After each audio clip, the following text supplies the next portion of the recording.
Chairman Drek is one of the villains that wants to blow up planets because let's rip off Star Wars some more and build a new planet because reasons. Last time I checked, Star Wars never had a plot of a villain wanting to build a whole planet by taking chunks of older ones, but rather every villain in Star Wars wished to take over the galaxy.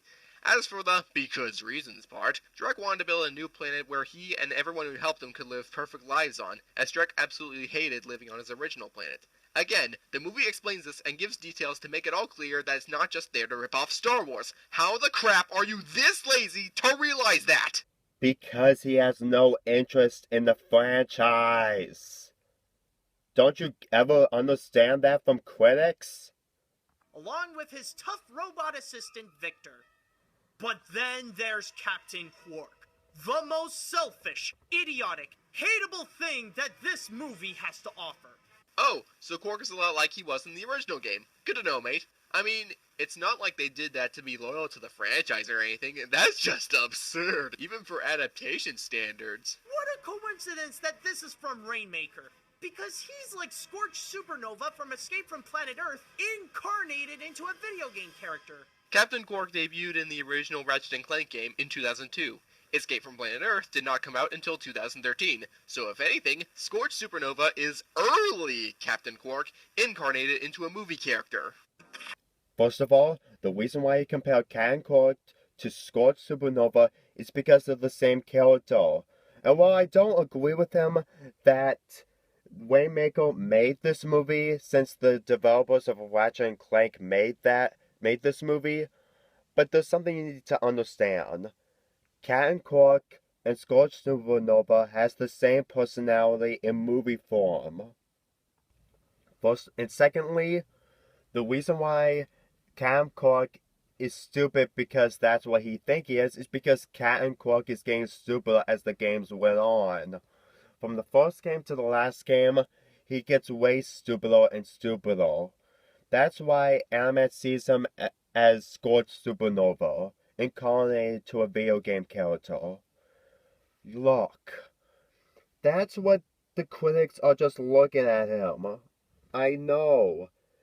He's late. You say that he's lazy to play the games or do any research about it, but like I said, he has no interest.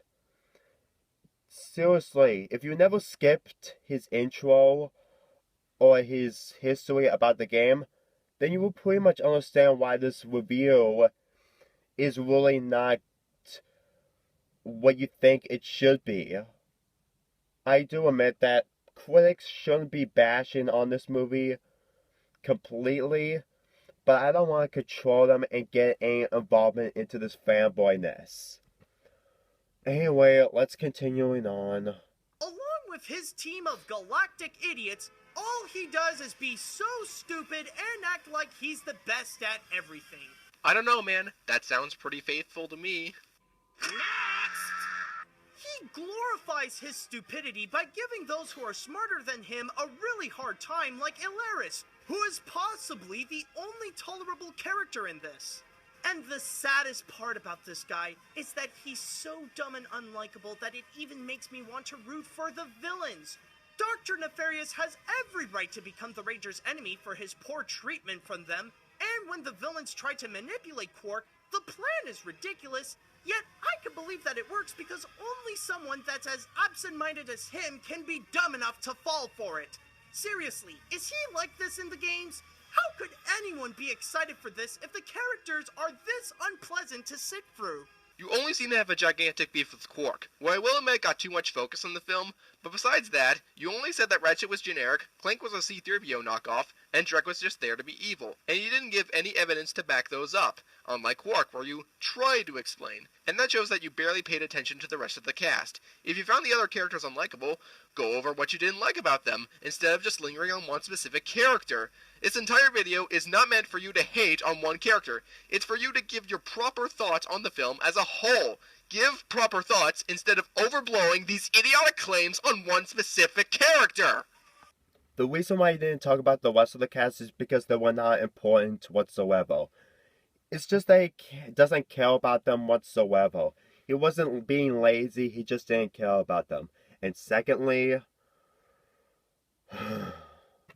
I can't believe I have to say this again.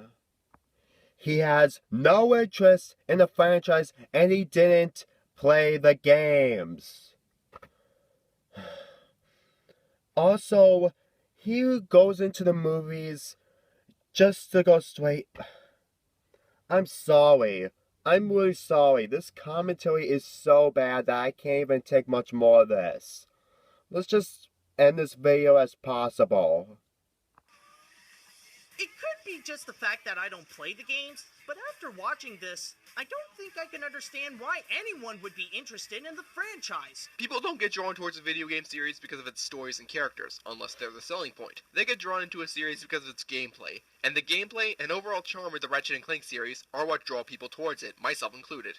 Also, chances are you're drawn away from the franchise because the way you saw most things in this movie is incredibly absurd, especially when you start drawing comparisons between it and Star Wars. And are you seriously disinterested in the series just because of this movie? Seriously? That's like saying you're disinterested in the Mario series based off its film adaptation, or being disinterested in any of the Dragon Ball animes just based off your opinion of Dragon Ball Evolution. Regardless of how loyal adaptations can be to their source material, they don't describe or define them, so quit shaming the fans just because you didn't like one movie in this long-lasting franchise of games. And this is where I'm going to stop with this video, since all that's worth noting in the end is that he gave the film a 4 out of 10 and the Animat seal of garbage, the letter of which doesn't make any sense since the worst a 4 out of 10 can get is just bad in my eyes. So, final thoughts. Look, I've got no problem with you not liking the Ratchet and Clank movie, but this is not how you do a movie review. You came up with complaints and assumptions that have some of the most warped logic I've ever seen. You either explain your points very poorly or did not explain at all, leading to a lot of your complaints to be incredibly vague. You outright antagonized everyone who enjoyed the movie and fans of the series, which is something that you should never do in a review. You overblew your complaints, and you missed details that were right in front of you, even if you haven't played the Ratchet and Clank games, which made your complaints even less professional. I know the Ratchet and Clank movie isn't perfect by any means, and I don't have a problem with people finding things wrong with it. Not to mention, I think that some things being more understandable if you have Ratchet and Clank knowledge was not a good move on the filmmaker's part.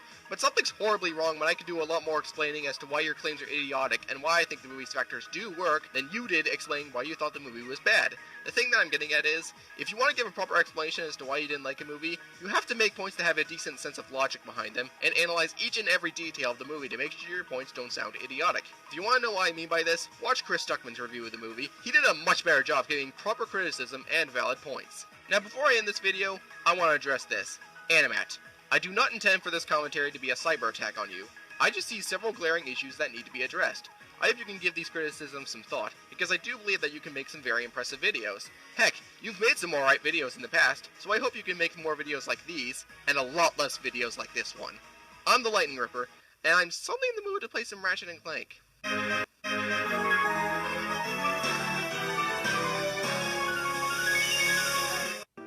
And that's when the video ends. Where do I begin? Man. Jack, I'm not saying this because I'm attacking you or trolling you or anything. It's just that you need to understand that critics don't get interested in some kind of franchise, whether it's a video game, whether it's off YouTube, or anything. That's why Anime gave this movie a 4 out of 10. And besides, that movie is less bad than Ice Age 5 and Norm of the North. Secondly, even though your points were kind of true, but it doesn't save this review or commentary at all. Because they just don't see it. Anime even says at the end of the review that this is more catered to the Ratchet and Clank fans since they know the franchise more than the critics. Seriously, did you even see those points? Critics don't see the movie like we do. I know I haven't seen the movie, and I do want to see it, but I really don't want to call it good or great in front of critics or people who haven't watched it. Anime even put down, he typed in his description box in his Ratchet and Clank review, and he put in how to peel a Ratchet and Clank fan off. Seriously, I'm not kidding, that's what he put in. And thirdly, this commentary was just made so you can defend the movie. Because you're a Ratchet and Clank fan. Look, I'm not saying that you're a terrible commentator, because this is your first commentary, and this is my first. But let me tell you this. If you're going to watch reviews on people who review a franchise that they don't understand or anything, then please don't commentate on them. They just don't get it. Just like Fred, Pokemon, etc. You should really understand that. Also, you're a good guy. I can understand that. But this review was just plain bad. Just keep in mind, critics have no interest in what franchise that they don't know about. That's just how it is. Deal with it. Anyway, that's all I have for this commentary. Sorry this commentary wasn't good, and I just don't have edited software to have better quality for my videos. So I'm really sorry that this commentary wasn't really good or my best. It's just that I want to prove my point that this Animat's review, he just didn't play the game. But anyway, that's all I have to say. I'm Lonely Fanboy 48, and I'm signing out.